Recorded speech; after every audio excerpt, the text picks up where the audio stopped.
It's another episode of Uncle Weepy's Depression Dungeon. With your hosts, Joy Moeller, Paul Armstrong, and Jeremy Fuchsa.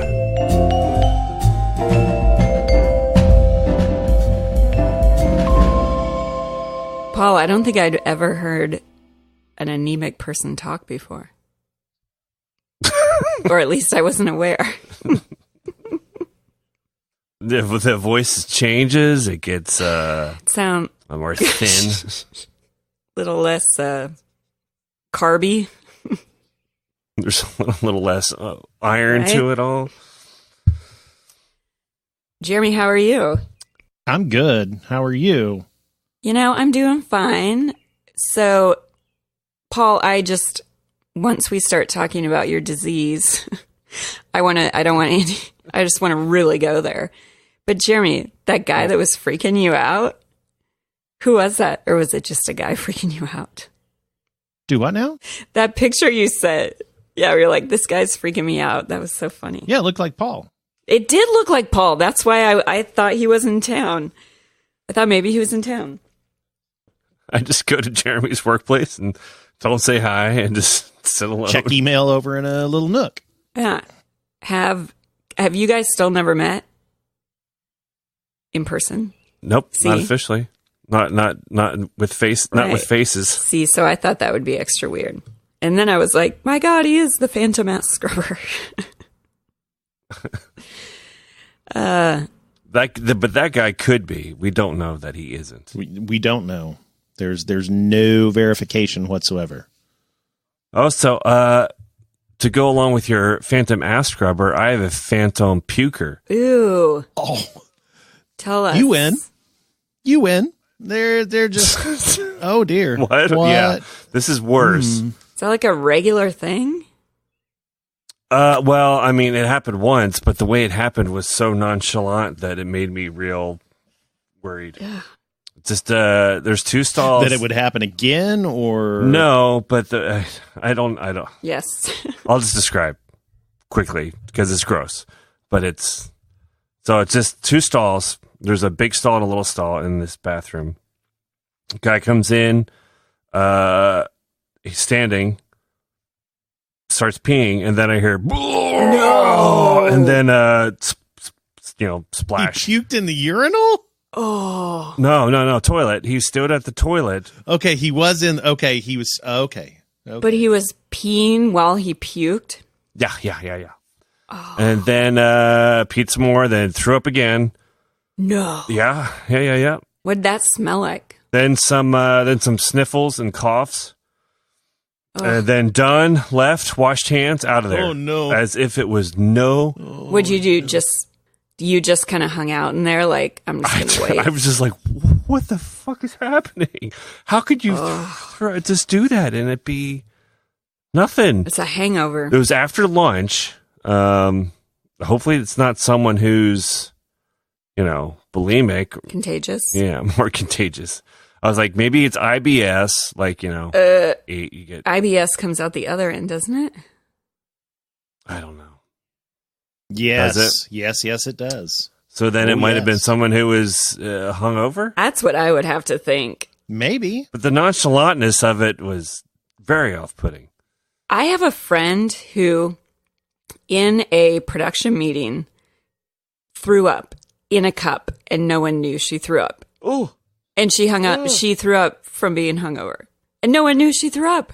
How big of a cup? Like a coffee cup. She's a puker. Oh, so not like a Quick Trip Big Gulp or something. No, but the fact that she can do it without noise, or without your body in some sort of possessed contortion, I don't get. Yeah.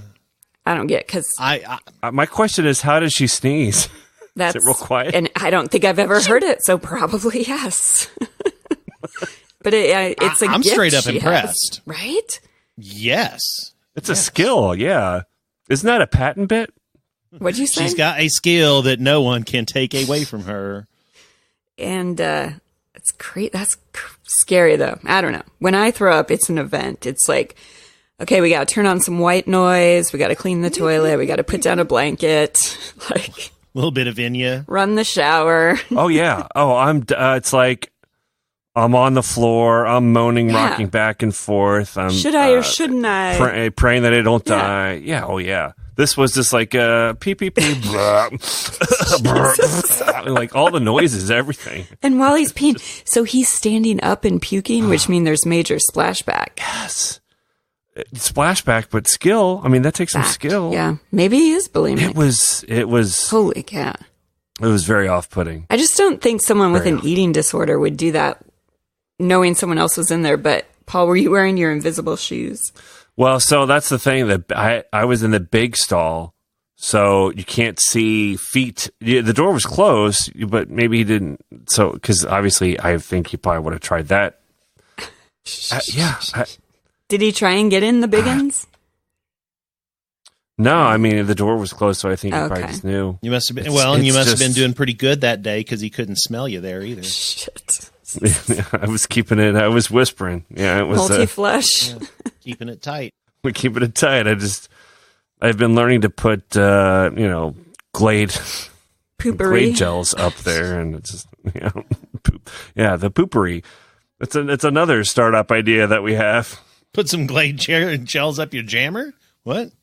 Yeah, it's called poopery, and you just stick it up your butt, and it helps your fart smell good.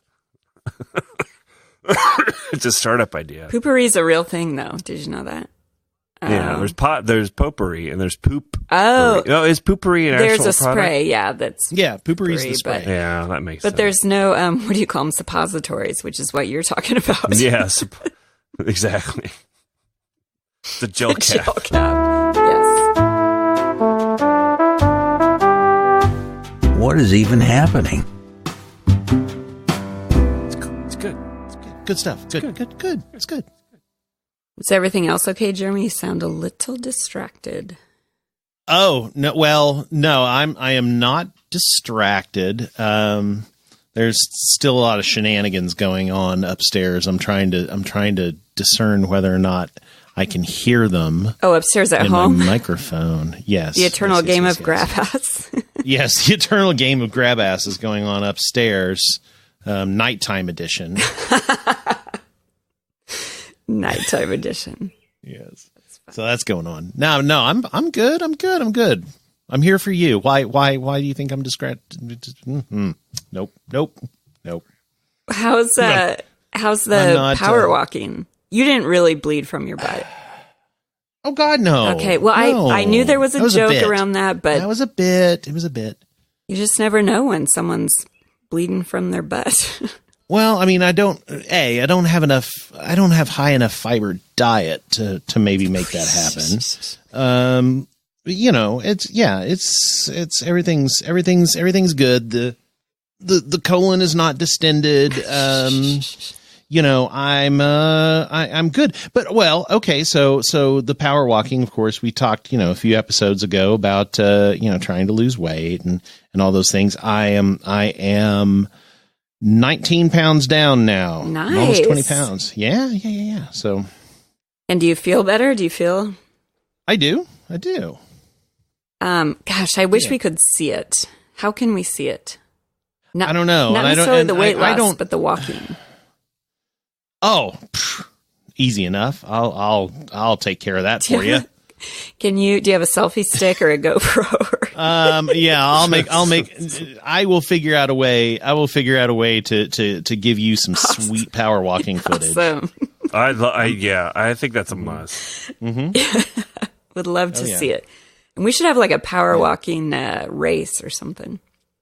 Oh man. We should do our podcast while we're all power Yes. walking. Yes. Oh God, no. Does it not hurt your hips? Like I chew it for a little bit, and my hips hurt. It's at first, yeah, sure. But you kind of get into this sensual rhythm, if you will. Oh, Whoa. Yeah. Hey. Yeah. I will. That Whoa. and when you're moving it just right, everything's magic. What the? Do you listen to music or podcasts Podcasts. Always podcasts. or the birds? Always podcasts. Oh, I have a new podcast recommendation. You might actually have heard it too, Jeremy, from not 99% Invisible. I have not heard it from them. It's the guy that wrote A Fault in Our Stars, which I never read, but he reviews life. He reviews life. Yeah, like Sneezing, no stars. so he reviewed he reviewed Taco Bell breakfast and cave paintings, and it's like they're really actually kind of really cool because he like really dives deep and he kind of makes it fun and personal, and it's good. It's called the Anthropocene Reviewed. Good. Oh, well, look at there it is, the Anthropocene Reviewed. So he reviews life, right? Is it like his life? Like, again, this is a situation where I have many questions. Is this guy's life is Taco Bell and cave paintings? Yeah, so Quite versatile. it's just like his random thoughts, and then he gives it a star rating. Like he gave Taco Bell, I think, 2.5 stars. So does he has he done a tour of cave paintings, or where's that coming from? It was just his thinking about it, because I mean, the way he thought about it was that cave paintings are a ghost of the past. Because he was drawing with his daughter, who, like, the first thing I did with my daughter to teach her how to draw was to trace her hand, which then reminded him of cave paintings, because every cave painting anywhere in the world always has that hand kind of reversed out that everyone does.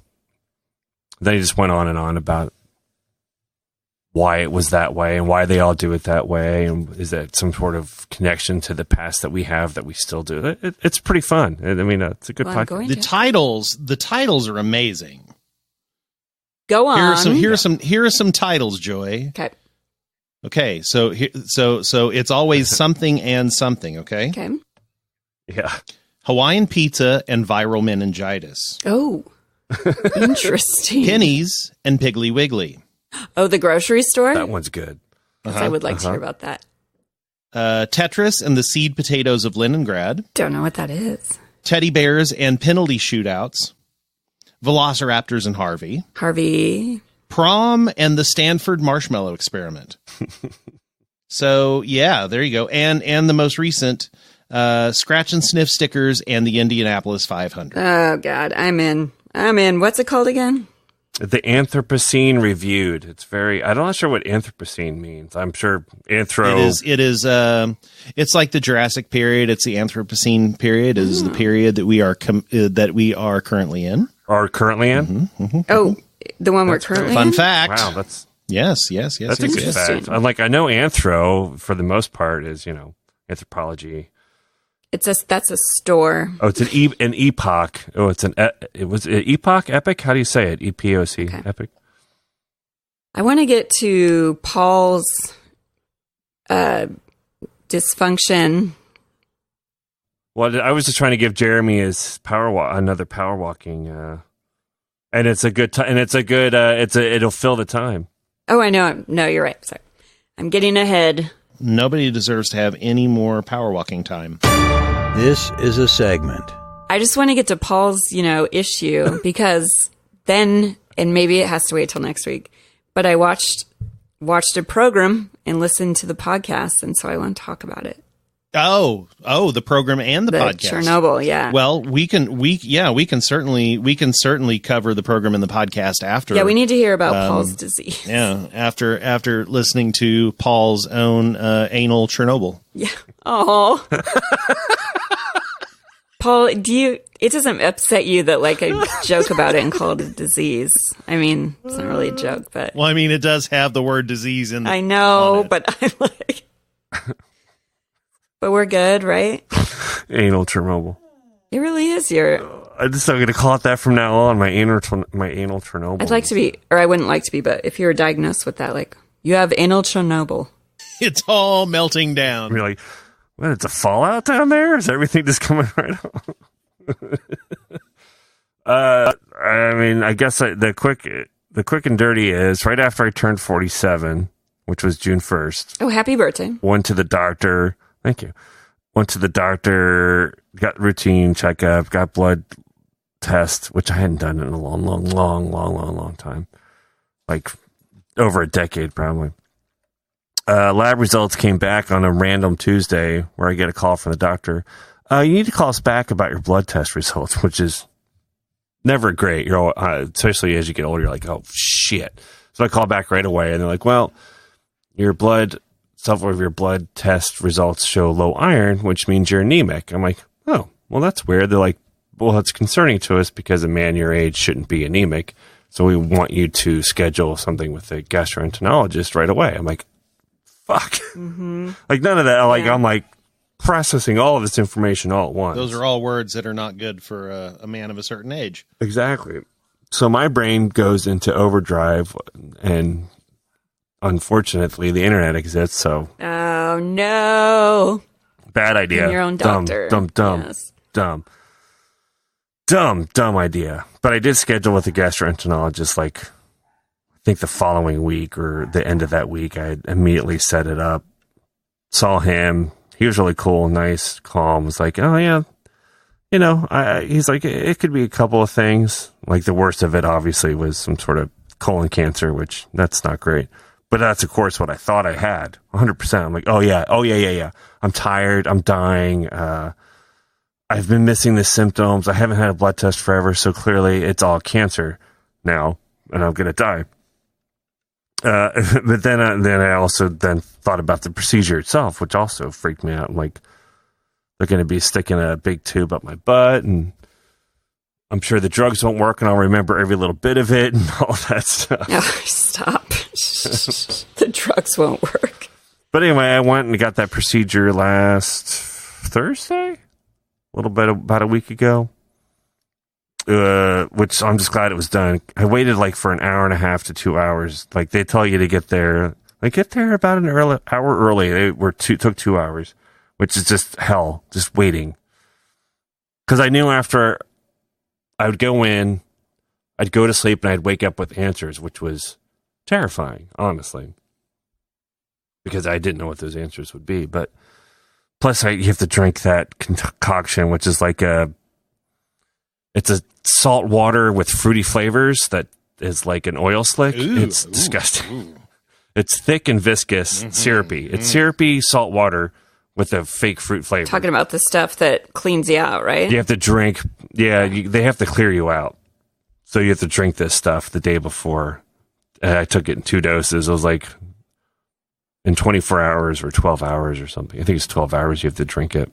Ugh. They call it the defragger. It's just, that is the fallout from the Chernobyl of your butt. Yeah.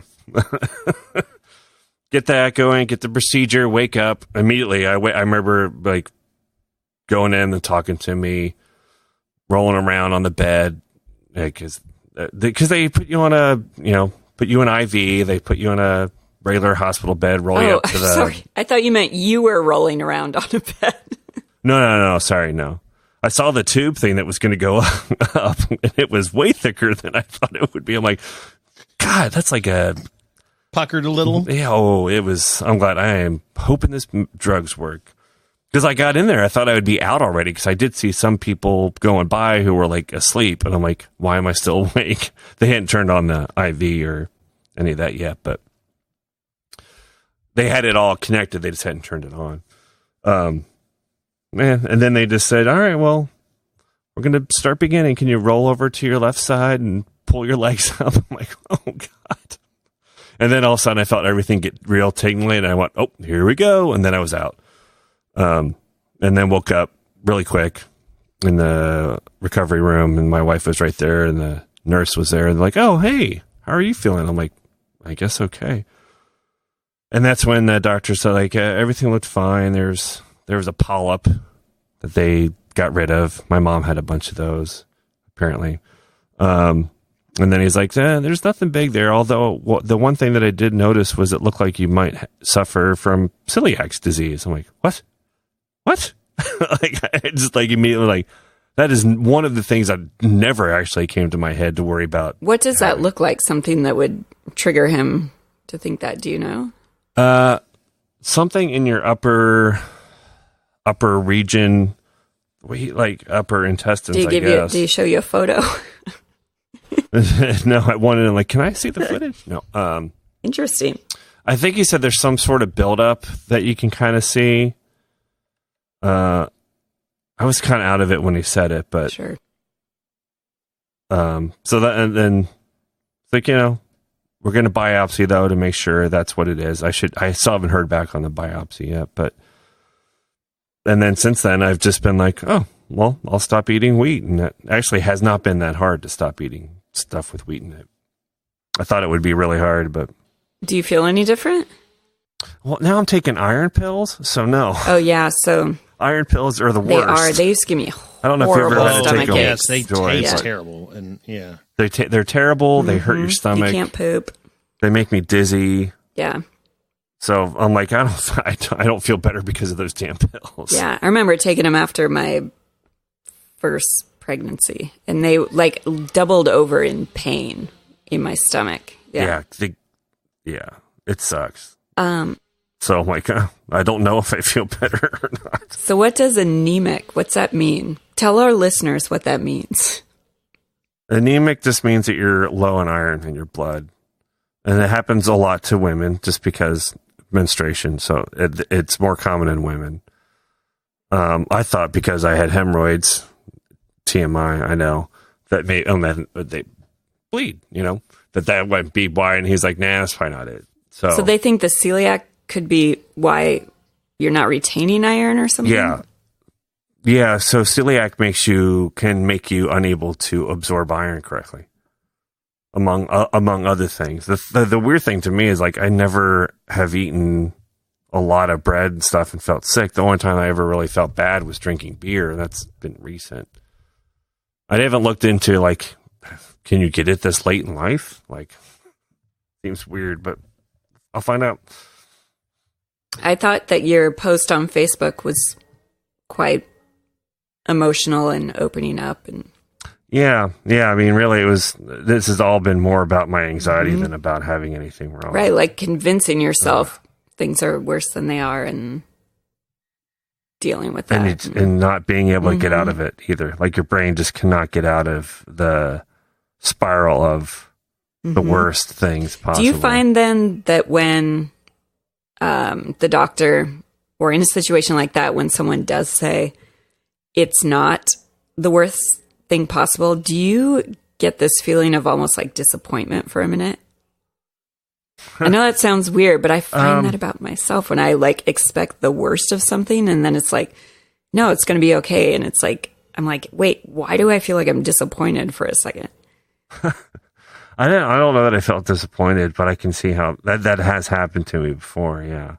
Well, it's because you convince yourself of it. So to change your mind again is hard. Yeah. I don't think it's disappointment. I think it's just, I think it's like what Paul says is that, you might be more disappointed that you worked yourself up to believe whatever it was you thought you were going to have to face. Right. Yeah. Yeah. And I've never had to deal with that about myself necessarily, and it's not like a disappointment, like, oh man, why couldn't they die? You know what I mean? Damn it, I wanted my butthole to fall out. Oh, I wanted to suffer and terribly for a long time and then die. I think you're right. Like, well, I guess that's life. But. Yeah, right. That it's not disappointment, but it is something. It's something about like. Yeah, I think it's because that's the problem with anxiety is, or at least for me, it's like my brain can't deal with not knowing something very well, so it creates a story. Right. And often that story is terrible because I'd rather be prepared for the worst. And then when it changes, your brain has to readjust. But I still got news of something that would change. Like, hey, your diet's going to have to change pretty drastically. And I'm like, oh, I have to eat more fiber, which it's harder than I wish it were. Because I hate eating fruit. But Metamucil. Yeah.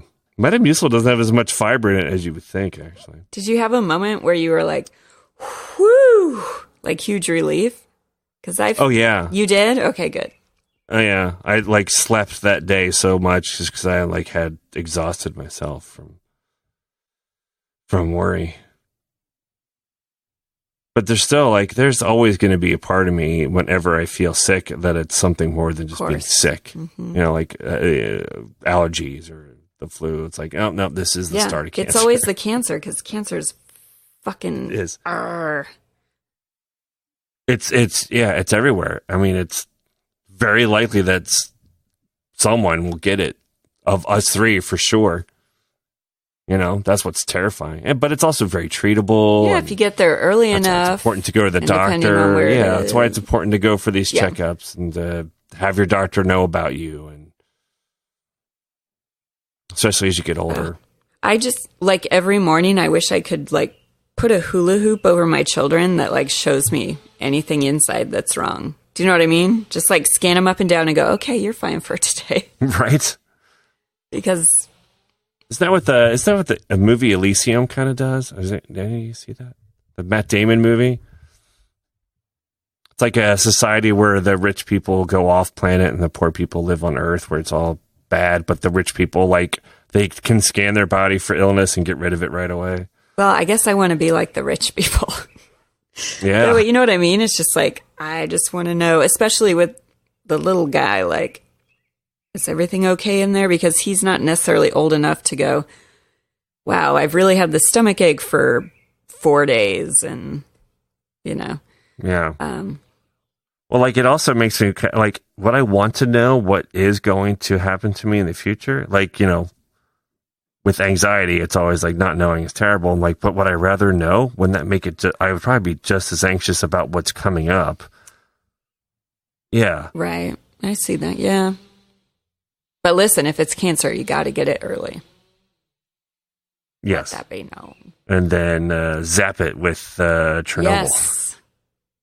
That's a great segue. Transition. Boom, boom, boom, boom, boom. Is there like a are you out on the back deck again, Joy? Yeah, I'm on the back porch. I know. And yes, someone's using a weed whacker.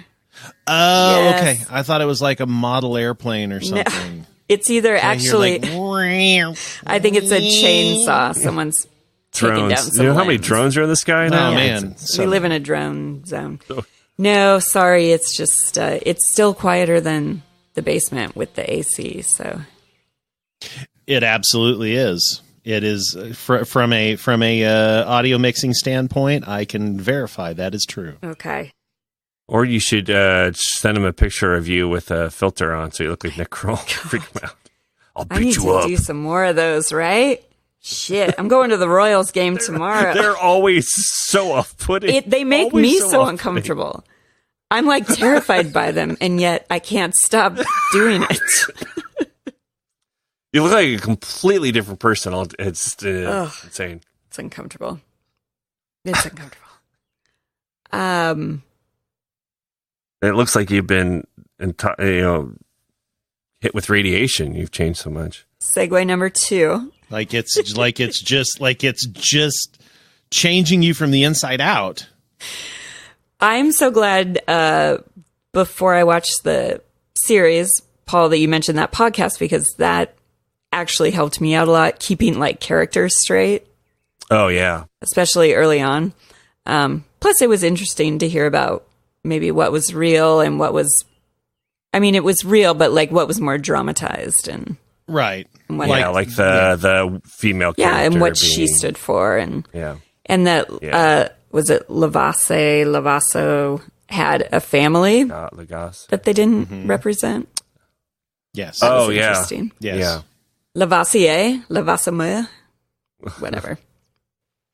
I don't think he actually was in the trial at the end. No, Is he was not there. Nope, No. he did Yeah. Vienna, but he didn't do, yeah. And very interesting about why they used all British actors and didn't use the Russian. Yes, that was, to me, as far as the podcast was going, that was the most important, the most interesting thing that I took out of that. I agree. Because I did exactly what he said. For about 20 seconds, I was like, nobody has a Russian accent. Right. But had they had done it that way, it would have totally sounded like Boris and Natasha all the time, you know. Yeah. It would have been Yeah, it would have been distracting. terrible. If it were if it really were they wouldn't have been speaking English with a Russian accent. You know, so it's like, yes, if you're going to take it away from there, then take it. But I love that there was an explanation for it. And besides just being a damn good series. It really was. It was really, really good. Probably one of the best things I've seen in a very long time. Do you want to go to Chernobyl? I want to go. Totally. Well, everyone's going there. Apparently, there's a huge influx of tourists, which is kind of weird. I think I would be interested. Yeah, but exactly. terrified. I'm like, is it really as safe as you? Sure. Well, I mean, okay. So have you actually looked up online the tours that you could take? Yeah. So they're pretty far away. They're pretty far away, and they check you with dosimeters along the way, like every 2 hours. Right. Yeah. You can't be there that long. And I think there's different, well, at least in the podcast, like the creator got to go closer, but it was like we could be there for 2 minutes or whatever, and then it was like out. I think the most powerful thing of that was the very last episode where they showed footage side by side. Oh, yeah. Did you see that? At the very end?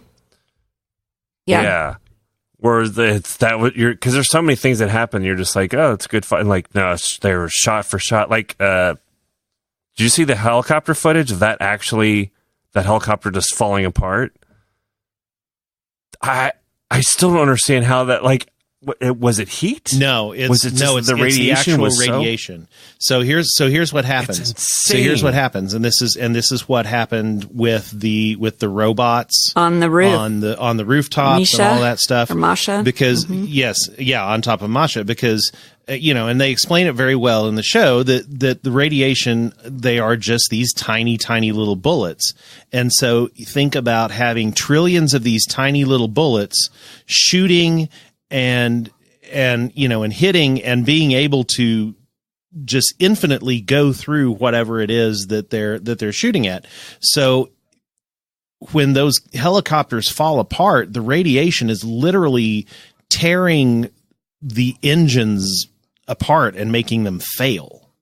And that's the exact same thing with the robots. It's like the circuitry on the inside of them were not protected, and the radiation just shot the circuit boards to hell. Those did they not stop either? Do you know what I mean? Like, once in motion stays in motion, like they just keep bouncing around.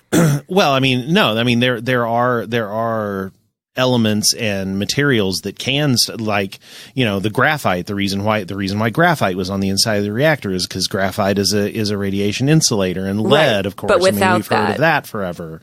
And to a certain degree, yeah. I mean, so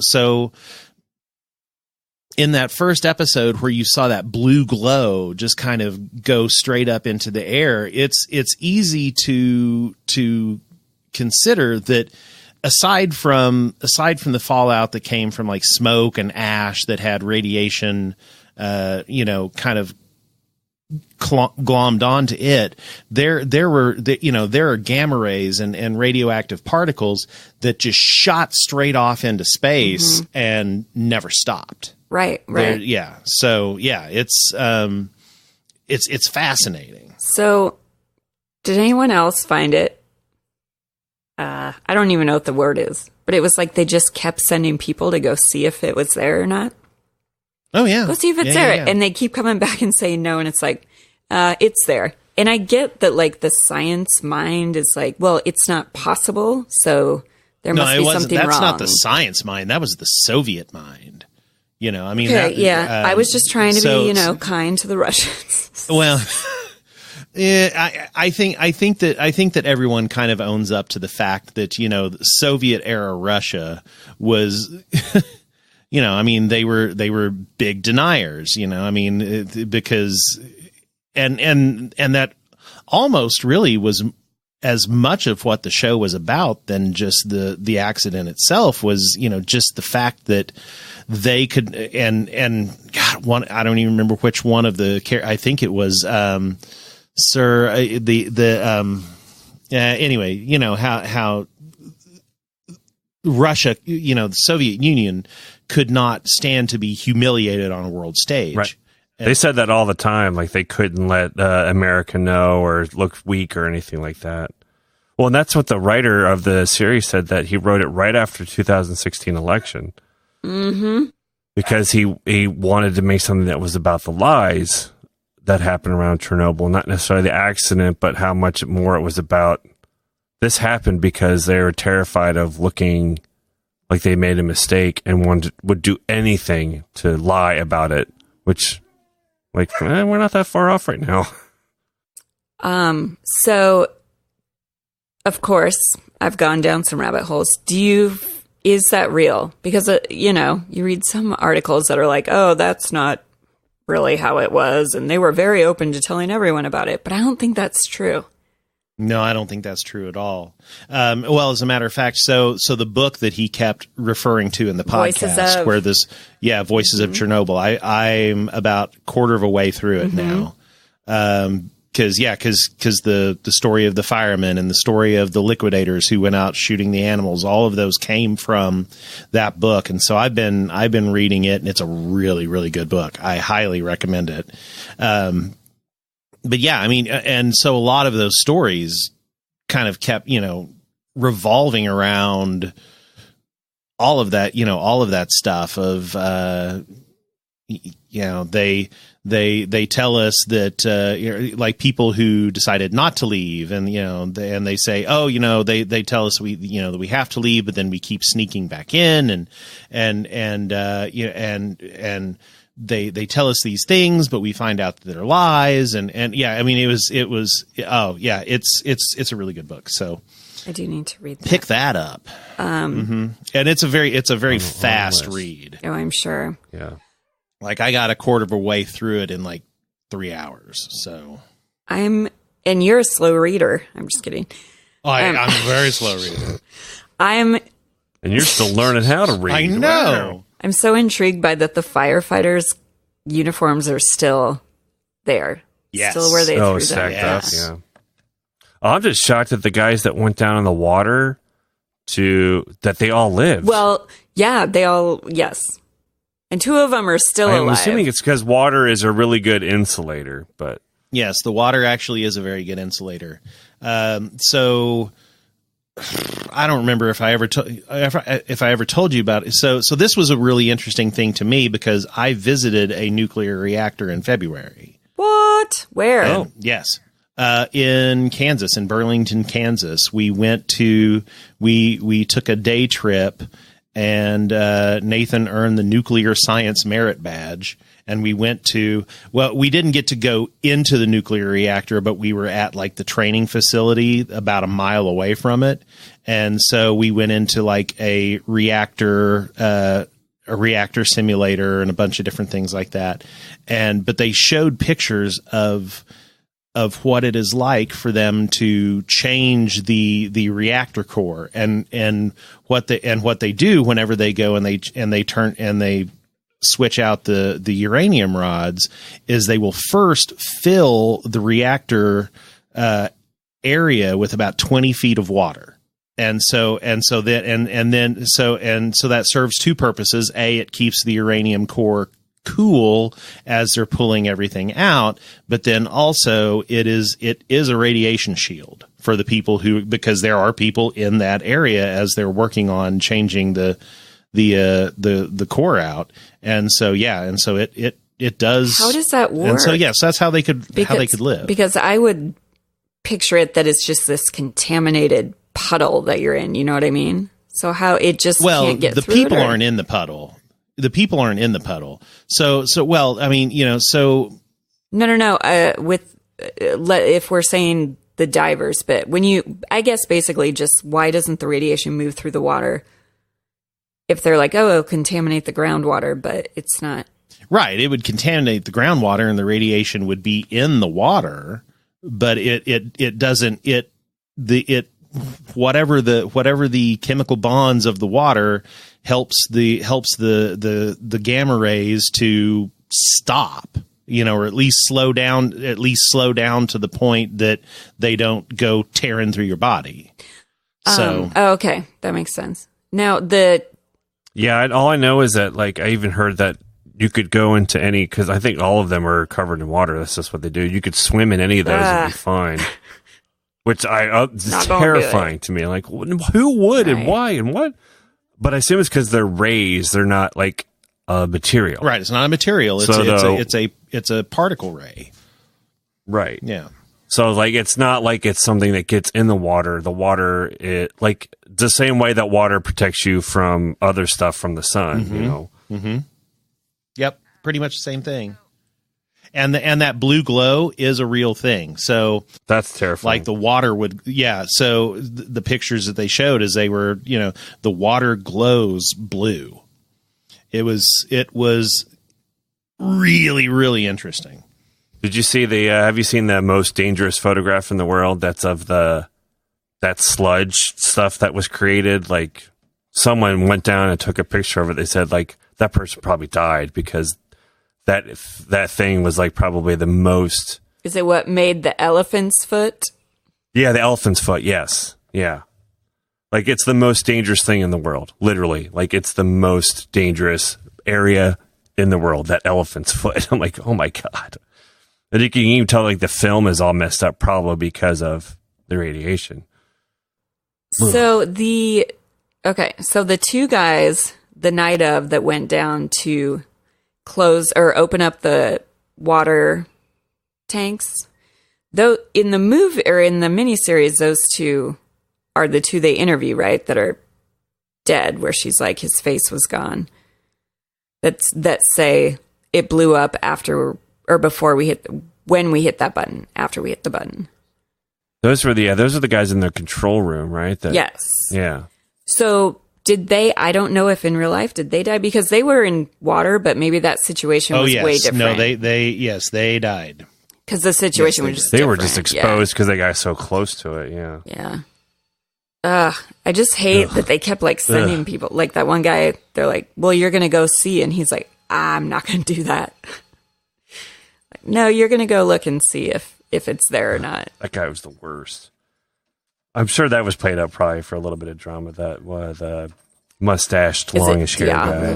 Diablo? I don't know. But yeah, that guy. Diablo. Yes, his name was Diablo. That's what I call him. No, Dyatlov. Dyatlov, yeah. That guy was apparently kind of a dick in real life. And if you look at the photos, like, they did a great job of making him look like, ugh.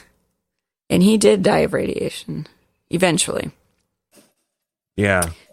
Well, they all did. Like, even whoever the Skarsgård guy was, like, he said, like, we'll probably be dead in 5 years. And they all were. Well, I mean, one was suicide, but the others Are you talking about Boris? Oh, yeah, they all, yes. Yes. Boris Sherbina. Yeah, Skarsgård. Yeah.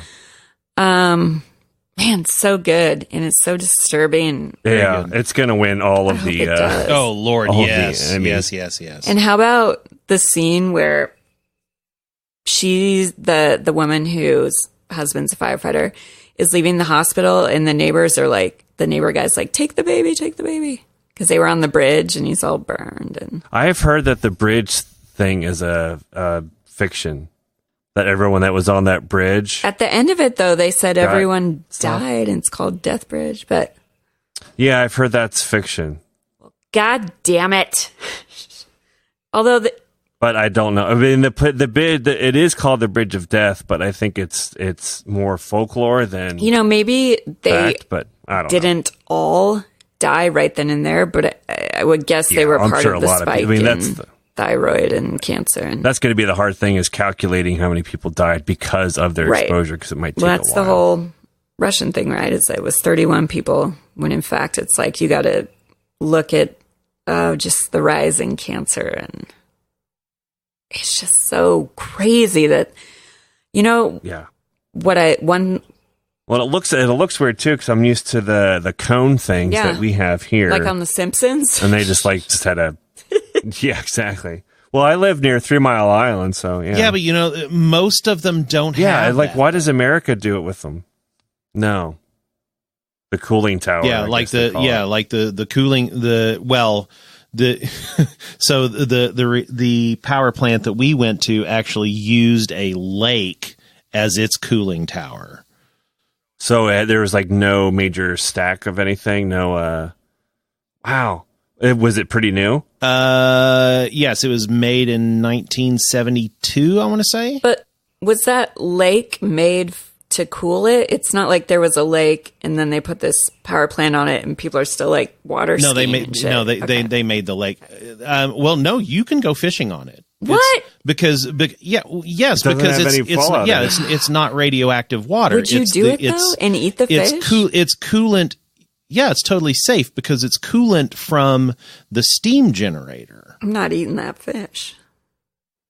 Isn't the only thing dangerous in the actual nuclear power plant the rods themselves, but they're all protected and covered with water? And everything else is 100% safe because really... Isn't it graphite too? And there's no fallout because that's only from weapons. Nuclear weapons have fallout. But there's no fallout whatsoever. But it's the graphite, right, that was on the tips of those rods that made the whole thing. Yes, because what it needed to have was a reaction decelerant, but the graphite. Right.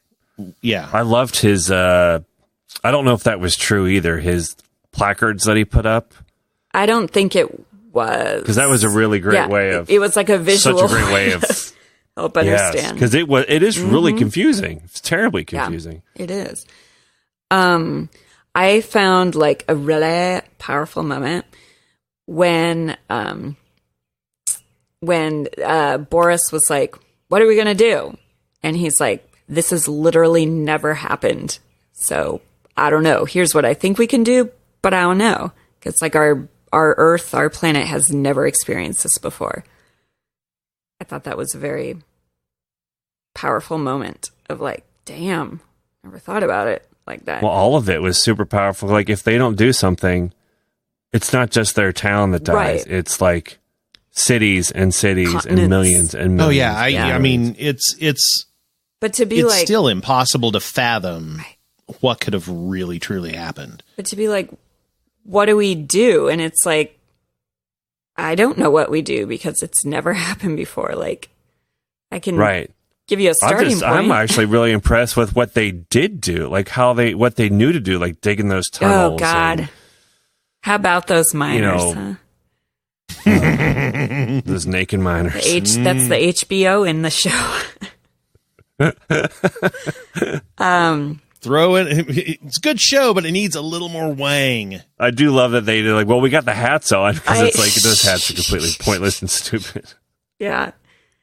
The minor bit was that their crew chief, that was a bit emotional when he's like, we start now. I don't want my men here any longer than they have to be. I liked that. That. And was it hot because of the radiation made it that hot down in the tunnel, or was it just because? No, it's just truly that hot. Well, I thought because of it was like they're digging where the molten stuff was happening. I think that was part of it. It gets that hot anyway. Just under the earth? I mean, yeah, that is part of it. But yes, but the lower you go, the cooler like it gets. I mean, like your basement. Or it stabilizes. Yeah. Yes, but then once you start getting really deep. Yeah, and you know what? There's it starts getting no hotter. Movement, no wind, no breeze. Yeah, I get it. And yeah, they just wanted fans. I know that. That's for sure. And probably all the bodies down there. Yeah, and really physical labor and it's if anyone hasn't watched it, do watch this series. It's so figure out a way if you don't have HBO or something to watch it. Well, you know what I did? I got you can get a 7-day free subscription on HBO via Amazon. That's what I did. And I just watched it all. Oh, yeah. There you go. I was done with it in 2 days. I think Hulu probably has the same thing, yeah. Yes. Yeah, you can get there too. But yeah, so good. So powerful. Yeah, it like Jeremy said, I haven't seen anything that good in a very, very, very long time. Just every time you look in the mirror. Okay. Wah, wah, wah. Whenever I look down. Yeah. Oh. Got his own fuel rod that's exposed. Anal Chernobyl. Well, that's all she wrote.